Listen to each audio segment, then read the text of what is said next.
이 세상을 살아가는 사람 중 복받기를 원하지 않는 사람들은 아무도 없을 것입니다. 그러나 지금 무슨 복을 받기를 원하느냐, 또는 복 중에 복이 뭐라고 생각하느냐, 이런 질문을 받게 되면 각각 사람마다 다른 대답을 하게 될 것입니다. 아픈 사람 무슨 복 말할 것 같아요? 건강의 복 말할 거예요. 자식을 얻고자 했지만 자식이 없는 사람이나, 자식이 있긴 있는데 너무 속을 썩여 자식이. 그럼 무슨 복 얘기할 것 같아? 그건 자식 복을 얘기할 겁니다. 배우자를 잘못 만나서 한평생 팔자 타령하며 살아온 사람들, 무슨 복 원하겠습니까? 남편 복 또는 아내 복을 말할 것입니다. 이 밖에도 환경에 따라 여러 가지 많은 복을 말할 수 있겠지만, 아마도 누구나 마음속으로 가장 바라는 공통적인 복은 뭐니 해도 무슨 복? 돈복. 돈복, 물질의 복일 것입니다. 네. 이 복은 가난한 사람들만이 원하는 복이 아니라 부자는 더 부자가 되고 싶어 하기 때문에 이들에게 있어서도 복 중에 복은 늘 무슨 복이에요? 물질의 복인 것입니다. 그런데 여러분, 우리가 반드시 알아야 할 게 뭐냐면, 이런 복들을 하나도 남김없이 다 받아 누릴 수 있다고 하더라도 만족할 수가 없을 뿐 아니라 무엇보다도 영원할 수 없다는 것입니다. 그게 길어봐야 얼마나 합니까? 얼마나 갈 것 같아요? 길어봐야 100년이지. 길어봐야 100년. 우리의 시간으로 보면 길다고 할 수도 있겠지만, 영원이라는 시간에 비하면 우리가 눈 깜빡할 시간조차도 되질 못한 그런 시간입니다. 이 세상의 복, 그게 아무리 큰 복이라 하더라도 다 한순간에 사라지고 마는 것들입니다. 그래서 온전한 만족함이 없습니다. 모든 인간에겐 영혼을 사모하는 마음이 있기 때문에 그게 채워지지 않게 되면 결국은 온전한 복을 누릴 수가 없게 되는 것입니다. 그렇다면 이 세상에 온전한 복 누리는 사람이 있다는 거예요? 없다는 거예요? 없다는 거예요. 아무도 없다는 것입니다. 그런데 오늘 본문은 우리에게 이 땅의 것처럼 잠시 누리다가 사라질 복이 아닌 복 중의 복, 가장 큰 복이 무엇인지를 가르쳐 주고 있습니다. 우리가 왜 찬송을 부릅니까? 바로 이 복을 받았기 때문에 그런 것입니다. 3절 말씀 한번 같이 읽겠어요. 3절 시작. 찬송하리로다 하나님 곧 우리 주 예수 그리스도의 아버지께서. 다시 처음부터 안 들려. 시작. 찬송하리로다 하나님 곧 우리 주 예수 그리스도의 아버지께서 그리스도 안에서 하늘에 속한 모든 신령한 복을 우리에게 주시리니. 그럼 우리가 받은 복이 무슨 복입니까? 금방 무슨 복을 했어요? 무슨 복? 신령한 복. 그 복을 누구로부터 받았습니까? 누구로부터? 그리스도 안에서 성부 하나님으로부터 받았습니다. 여기서 우리는 그리스도 안에서라는 말이 가지고 있는 의미가 뭔지를 알 필요가 있습니다. 그러면 그리스도 안에서라는 말, 이 말 의미가 뭐겠어요? 이 질문을 바꿔서 누가 그리스도 안에 있는 자인가를 알면 그 의미를 이해하기가 훨씬 쉬울 것입니다. 자, 누가 그리스도 안에 있는 자이겠습니까? 첫째로, 죄 없으신 몸으로 우리 위에 십자가에 달려 죽으신 그리스도가 나의 구원자이심을 믿는 자입니다. 뭐가 필요합니까? 그러니까 뭐가 필요해? 믿음이 필요한 것입니다. 둘째는 그리스도와 결합하여 십자가에 못 박히고 그와 함께 부활하고 그와 함께 더불어 호흡하며 생활하게 되는 삶을 살아가는 자입니다. 자, 뭐가 필요합니까? 새로운 삶이 필요한 것입니다. 그러니까 예수 믿고 옛날 생활 그대로 하면 신령한 복을 받은 자요, 안 받은 자요? 아직 못 받은 자요. 충분하게 받지 못한 자입니다. 예수 믿었습니까? 그렇다면 옛 생활 벗어버리고 지금 새로운 삶 살아가야 하는 것입니다. 자, 한마디로 누구에게 주어진 복입니까? 누구에게? 나에게요. 그런 사람 없어요? 혹시? 누구에게 주어졌어요? 성도에게 주어진 복이에요. 성도에게.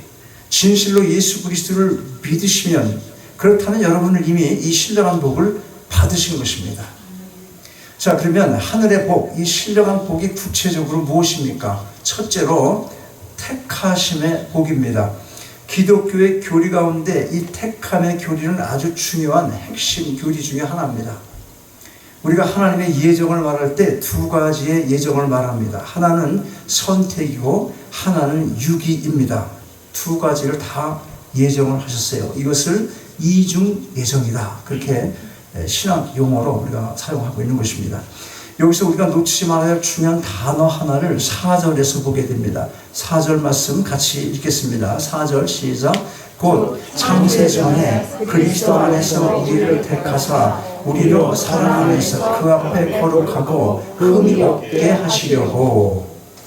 그리스도 안에서 하나님으로부터 우리가 택함을 받았습니다. 그런데 언제 택함을 받았습니까? 언제? 금방 읽었잖아. 언제? 곧 창세 전에.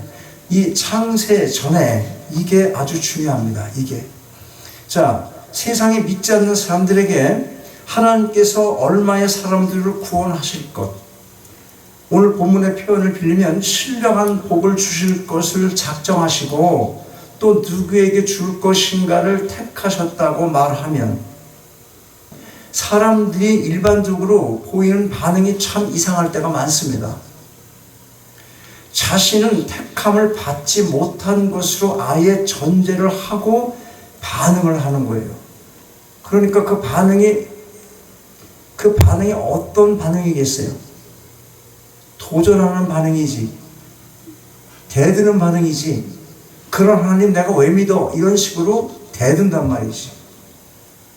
그게 왜 그런 거예요? 왜? 자기는 선택을 받지 못했다는 걸 자기 스스로가 어때? 마음으로. 그걸 더 확신하기 때문에 그런 반응이 나오는 거잖아.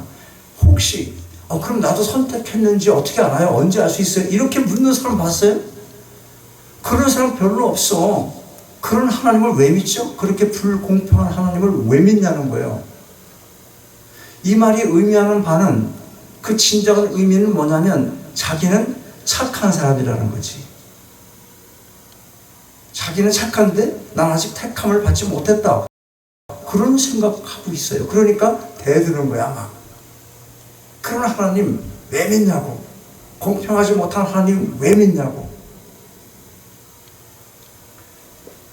그런데 확실하게 알 게 뭐냐면 선택을 받은 때가 창세 전, 우리가 이 땅에 태어나기도 전이라는 것입니다.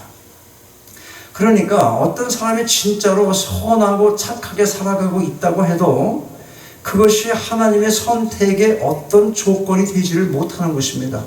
왜냐하면 창세 전에, 이 땅을 창조하기 전에, 인생들을 창조하기 전에 선택을 하셨어. 하나님이 벌써. 여러분 이거 이해하기가 쉬워요 지금? 여러분 가만히 있다가 애따 하나 만들자 그리고 만드신 그런 하나님이 아니시라고. 한 사람 한 사람씩 다 선택과 유기하심과 이걸 다 예정하시고 그렇게 만드셨다니까 우리를.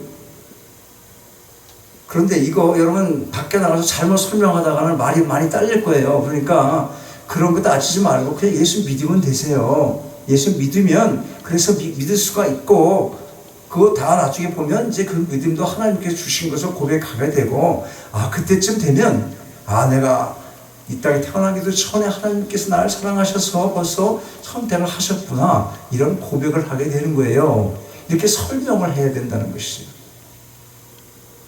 왜냐하면 예수 믿으세요 이렇게 하면 어떤 사람은 장로교나 어떤 사람들은 하늘에서 선택 안 했으면 못 믿는 거라며요. 이렇게 말을 하기 때문에 내가 말씀을 드리는 거예요. 여러 가지 생각들을 많이 해서 논리적으로 설명할 필요가 있다, 그 말입니다. 그런데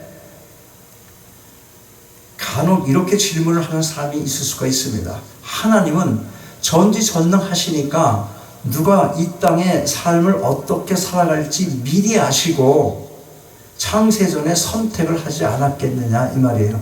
하나님이 전지전능하세요. 그러니까 이제 내가 사람을 만들면 누굴 만들면 얘는 나를 믿겠구나, 얘는 나를 믿지 않겠구나, 그거를 미리 아시지 않겠느냐. 내가 뭐냐면 하나님께서 뭐하니까 전지하시니까, 전능하시니까, 그러니까 그걸 보고 그때 선택을 한 게 아니겠느냐, 이렇게 질문을 하는 사람들이 있단 말이죠. 그 말도 이해가 가야 안 가요? 이해가 돼, 안 돼? 그럴 수 있잖아. 충분히 그럴 수 있어요. 합리적으로. 실제로 그런 교리가 있습니다. 그걸 예지예정이라고 하는 거예요.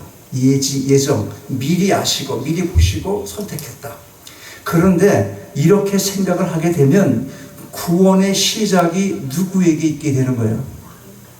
그러면 누가 구원의 주도권을 갖고 있는 거냐고? 내가 갖고 있는 거잖아. 내가 믿어서 구원 받았어요. 그럴 거 아니냐고. 구원이 인간의 행위에 달려있게 되는 것입니다. 그런데 생각해 보십시오. 얼마만큼 선해야 구원을 받을 수가 있으며, 만약 그렇다 하더라도 또 인간이 선하면 얼마나 선하겠습니까? 왜냐하면 믿음에는 선한 행위를 요구하잖아. 그렇잖아. 그러면 믿는다는 게 뭐야? 선한 걸 요구를 하는데 그 요구에 합당하게 내가 선하게 살면 얼마나 선하게 살아서 하나님이 만족을 하실 수 있겠냐 하는 거예요. 그래서 선한 삶, 선한 행위로 구원을 받게 되는 것이라면 이 세상에 아무도 구원받을 사람이 없다는 것입니다. 피조물이 살아가야 할 선의 기준, 선한 행실의 기준이 무엇입니까? 무엇을 보고 선한 것인지 선한 게 아닌지를 알 수 있어요. 무엇을 보고? 율법을 보고 아는 거예요. 기준이. 가지 마. 그랬으면 그게 법이야. 그러면 나가지 않는 게 착한 사람이지. 그러니까 그런 말이 없으면 죄가 뭔지 법이 뭔지 아무것도 모르는 거예요. 없으면은. 자, 그래서 율법이 중요하다는 거예요. 율법. 그런데 기독교가 말하는 구원 또는 오늘 본문이 말하는 신령한 복은 율법을 지켜서 얻게 되는 게 아닌 것입니다. 그게 아니라 오히려, 왜냐하면 율법 지킬 수도 없기 때문에 그런 거예요. 하나님께서 율법을 지켜서 구원받을 사람을, 하나님의 백성 될 사람들을 모으시고자 처음부터 예정하시지 않았다는 거예요. 그렇게 지킬 수가 없기 때문에. 그래서 그런 거예요.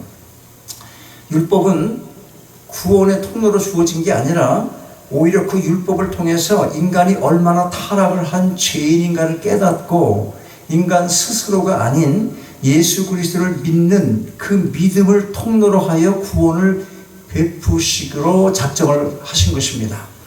언제 작정을 했어요?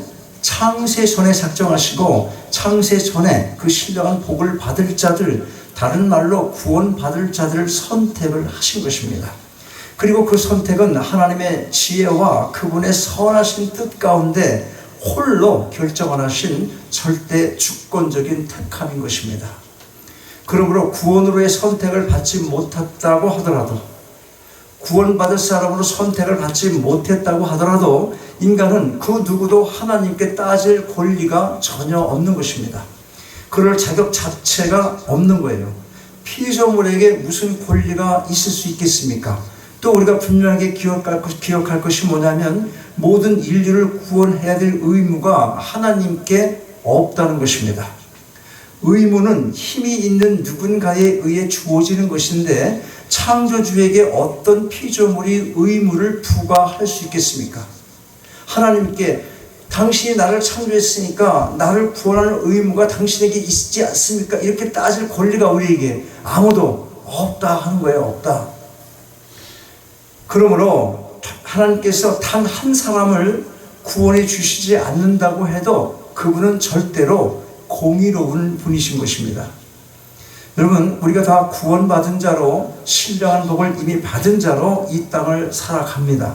우리가 잘나서가 아닙니다. 도덕적으로 윤리적으로 깨끗하게 살아서가 아닌 것입니다. 죄로 인하여 다 죽었던 우리를 예수 그리스도 안에서 그분의 십자가의 죽으심과 부활을 통하여 다시 살려주신 것입니다.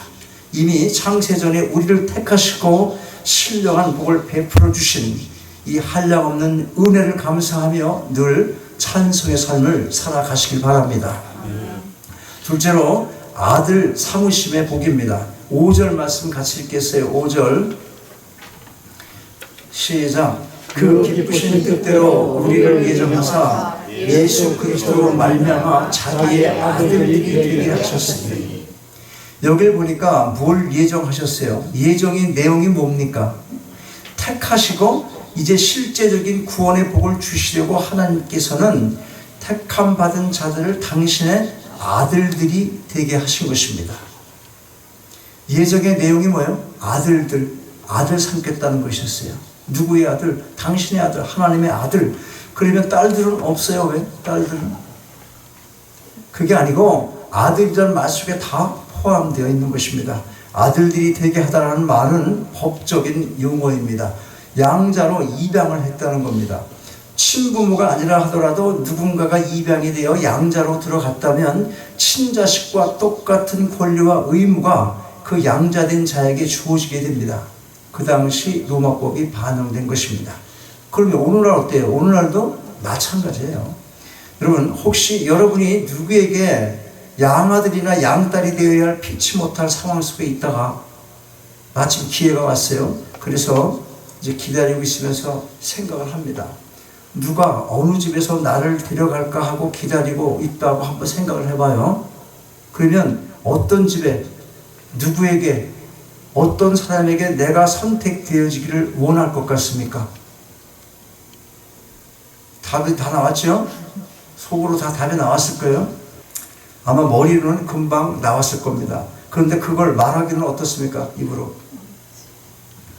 금방 자연스럽게 나오게 되는 머릿속의 답이 무엇인지를 우리 모두가 짐작을 할 수가 있어요. 뭐겠어요?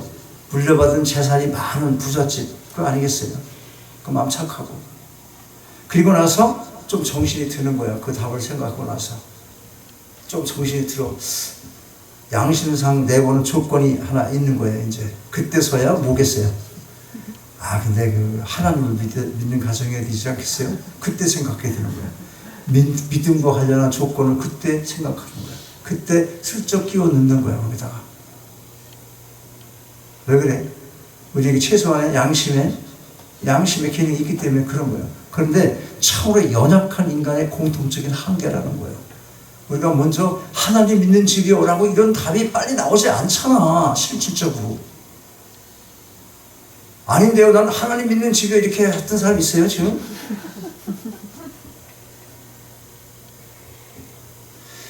그런데 여러분,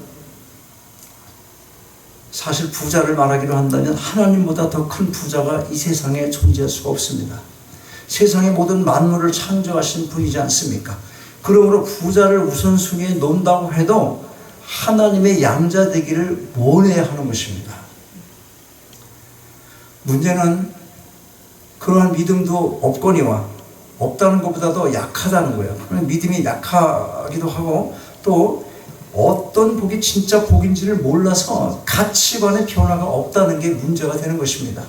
보이는 것에만 매달리기 때문에. 그러나 여러분, 우리가 반드시 기억할 것이 있어요. 그게 뭐냐면 우리가 진짜 복이 무엇인지를 깨닫지 못하고 당장 눈에 보이는 육적인 복에 매달릴 수밖에 없는 우리의 연약함을 아시는 하나님께서 그럼에도 불구하고 우리의 의지와는 상관없이 당신의 기쁘신 뜻대로 우리를 양자로 삼아 주셨다는 것입니다. 여러분, 우리가 이 땅에서의 육적인 부모와 자녀와의 관계를 생각해 보는 것은 하나님과 그분의 양자된 자녀, 곧 하나님과 우리의 관계를 이해하는 데 도움이 될 것입니다. 실제로 성경에는 그런 비유가 적지 않습니다. 주님께서 이런 말씀 하신 적이 있어요. 마태복음 7장 11절 보면 너희가 악한 자라도 좋은 것으로 자식에게 줄 줄 알거든 하물며 하늘에 계신 너희 아버지께서 구하는 자에게 좋은 것으로 주시지 않겠느냐. 부모가 아무리 악하다고 하더라도 자식에게는 그렇게 하지 못한다. 그걸 말씀하시며 하나님의 자식 사랑을 말씀해 주고 있는 것입니다. 그런데 여러분, 아직 어린 자녀들이 자라가는 동안 그들이 뭘 구해야만이 그제서야 그들에게 그걸 갚도록 해줍니까? 특별한 경우가 아니라면 아이들이 뭐가 필요한지를 알고 부모가 다 공급을 해주면서 아이를 양육합니다. 아이들이 꼭 이거 다 떨어졌어요. 이게 필요해요. 그런다고 그때 그 물품이나 필수품을 사주고 그러는 게 아니고, 그러지 않아도 부모들이 알아서 사주는 게 많이 있잖아요. 하나님과의 관계에 있어서도 마찬가지입니다. 우리는 우리에게 정말 필요한 것인지를 몰라서 못 구할 수도 있어요. 우리가 어른이고 아이들을 많이 키우고 자녀도 키웠고 이제 애들이 다 장가가고 시집갈 때가 됐지만, 아직도 우리는 내가 정말 필요한 게 뭔지를 몰라서 하나님께 구하지 못하는 것도 있단 말이에요. 지금 당장 얘기해봐요. 당장 기도 제목이 뭡니까? 그러면 빨리 대답 못하는 사람이 왜 그런 거예요? 내가 정말 지금 당장 필요한 게 뭔지를 모르기 때문에 대답 못하는 거예요. 우리는 우리에게 정말 필요한 것이 무엇인지를 몰라서 못 구할 때도 있습니다. 그러나 하나님은 그걸 아시고 늘 필요한 때 공급해 주시는 것입니다. 여러분 스스로 생각해 보세요. 여러분이 지금 가지고 있는 모든 것들, 또 모든 환경이나 모든 것들, 여러분이 그걸 직접 구해서 얻은 것이 얼마나 됩니까?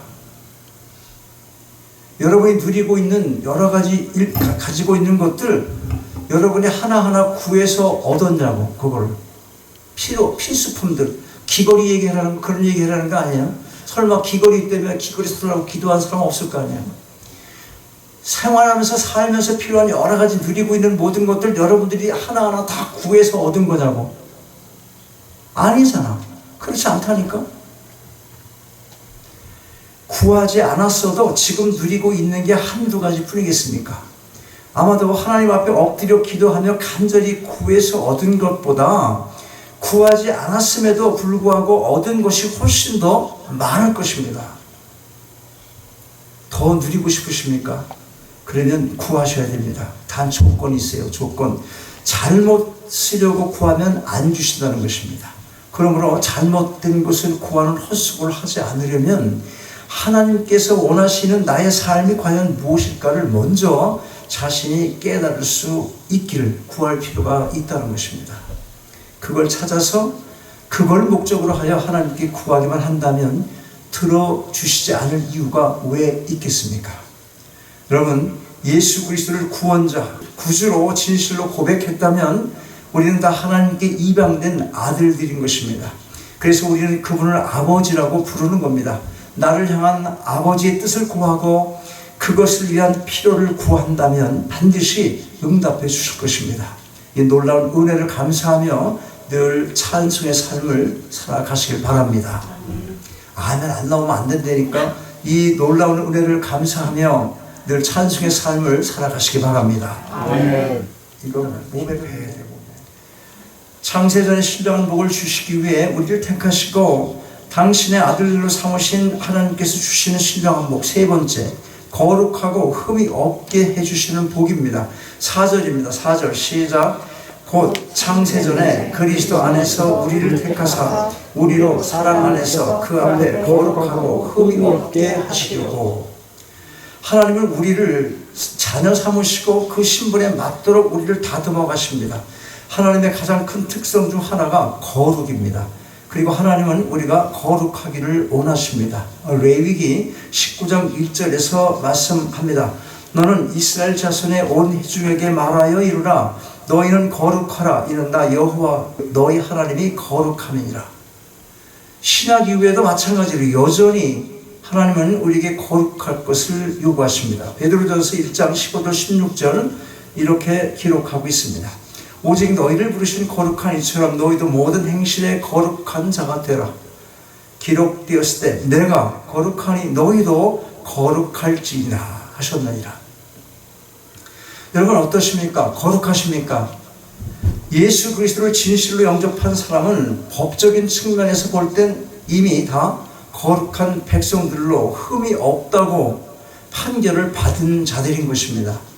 그럼에도 불구하고 우리가 거룩한 삶을 요구받게 되는 것은 우리의 실제적인 삶이 그렇지를 못하기 때문에 그걸 지적하며 하나님의 자녀다운 삶을 살아가라는 것입니다. 거지였던 자가 왕실의 자녀로 입양이 되었다면 어떤 삶을 살아야 하겠습니까? 자꾸 거지였을 때 입었던 옷을 다시 찾아서 입고 배가 고프다고 깡통을 들고 밖으로 나온다면 그걸 어떻게 왕실의 자녀다운 삶이라고 볼 수가 있겠습니까? 우리가 하나님과의 관계에 있어서도 마찬가지입니다. 우리를 자녀 삼으신 이유도 양자 삼은 그 자체에 있는 것이 아니라 하나님과의 관계에 있어서 우리의 자녀된 신분에 어울리는 삶을 살아갈 수 있는 온전한 인격자로 다듬어 가시려고 먼저 우리를 당신의 자녀로 삼으신 것입니다. 잘 들으세요. 먼저 흠없고 거룩하게 다 만들어 놓고 자녀 삼으신 게 아니고 먼저 우리를 자녀 삼으시고 그렇게 만들어 가신다는 거예요. 이 원리를 바꾸면 여러분 굉장히 힘들어지는 거예요. 자녀를 먼저 삼으신 이유가 있을 거 아닙니까? 무슨 말인가 하면 아버지가 자식을 사랑하는 그런 사랑으로 우리를 다듬어 가시면서 기르시겠다는 거예요. 얼마나 많은 인내가 필요하시겠습니까? 그래서 개혁주의 5대 강령 마지막에 성도의 견인 교리가 들어있는 것입니다. Perseverance of Saints, 수없이 얘기했던 거죠. 5대 강령 중에 들어가 있잖아요. 성도의 견인, 하나님의 인내하심으로 우리의 구원이 결단코 떨어져 나갈 수 없다는 성경에 근거한 신학적 교리인 것입니다. 우리를 향한 하나님의 사랑이 얼마나 큰 것인가를 알게 해주는 대목인 것입니다. 생각해 보십시오. 우리가 얼마나 연약한 자들입니까? 조금만 힘들어도 믿음이 흔들리고 신앙생활의 활력도 잃어버리며 매사가 늘어져서 나태한 모습을 보이게 되지 않습니까? 본인 스스로도 내가 정말 믿는 자가 맞는가라는 그런 질문이 들 때도 있을 만큼 신앙의 끈이 풀어져 있을 때도 적지 않게 경험을 하게 되는 것입니다. 하나님의 사랑이 아니면 하나님의 인내하심이 없었다면 벌써 엉망이 되었을지도 모릅니다. 혈세하신 이어령 씨 책 이어령의 30초 생각 나누기에 나오는 글을 하나 소개하겠습니다. 고요한 가을날 까치 한 마리가 뜰러 날아왔습니다. 치매기가 있는 노인이 아들에게 물었습니다. 얘야, 저 새가 뭐지? 아들이 대답을 합니다. 까치요. 아버지는 조금 후 다시 묻습니다. 얘야, 저 새가 뭐지? 까치라니까요. 아버지는 창밖을 보시더니 다시 또 묻습니다. 얘야, 저 새가 무슨 새라고 했지? 아들이 대답을 합니다. 몇 번이나 대답을 해야 아시겠어요? 까치요, 까치라니까요. 그때 옆에 계시던 어머니가 안타까운 듯 말씀합니다. 아범아, 너는 어렸을 때 저게 무슨 새냐고 100번도 더 물었단다. 그때마다 아버지는 까치란다, 까치란다. 100번도 넘게 대답하시면서 내 머리를 쓰다듬어 주셨지. 그래서 내가 말을 배울 수 있었던 것이다. 그렇습니다. 자식은 귀찮아하지만 아버지는 100번도 1000번도 물을 때마다 그 자식에게 대답을 하면서 자라게 하는 것입니다. 세상의 모든 아버지가 자식을 그렇게 키웠어요. 근데 그 하나님이 바로 우리 아버지 되시는 분입니다. 우리가 믿는 하나님, 우리 아버지이신 것입니다. 여러분, 이게 우리를 향하신 하나님의 사랑인 것입니다. 우리는 지금도 여전히 이 사랑을 받고 있습니다. 우리가 연약하여 쓰러지면 손을 내밀어 일으키십니다. 또 쓰러지면 일으키시고 상처를 치유하시며 거룩하고 흠이 없도록 다듬어 가고 계시는 것입니다. 이 사랑의 돌봄에 우리의 합당한 반응이 무엇이어야 하겠습니까? 하나님의 은혜의 영광을 찬송하는 것입니다. 6절 말씀 같이 있는 것으로 말씀을 마치도록 하겠습니다. 이것이 결론이에요. 6절 보세요. 같이 읽어요. 크게 시작. 이는 그의 사랑하시는 자 안에서 우리에게 거저 주시는 그 은혜의 영광을 찬송하게 하려는 것이다. 아멘. 아버지 하나님, 창세전에 그리스도 안에서 아버지의 선하신 뜻 가운데 저희를 택하시고 자녀 삼아 주심을 감사드립니다. 아버지의 사랑이 어떤 것인지를 다시금 배웠사오니 그 사랑 잊지 않게 하셔서 거룩하고 흠이 없는 삶 살아가게 하옵소서. 비록 세상 속을 살아가다가 쓰러짐의 아픔을 경험하게 될지라도, 그래서 연약한 모습으로 주저앉게 되어도 다시금 일으켜 세우시는 하나님의 사랑과 인내하심을 기억하게 하옵소서. 일으키시는 손길, 치유하시는 능력의 역사하심을 의지하여 다시 일어서서 믿음의 길 가게 하시고 하나님의 은혜의 영광을 찬송하게 하옵소서. 주 예수 그리스도의 이름으로 기도하옵나이다. 아멘. 일어나셔서 함께 찬양하시겠습니다.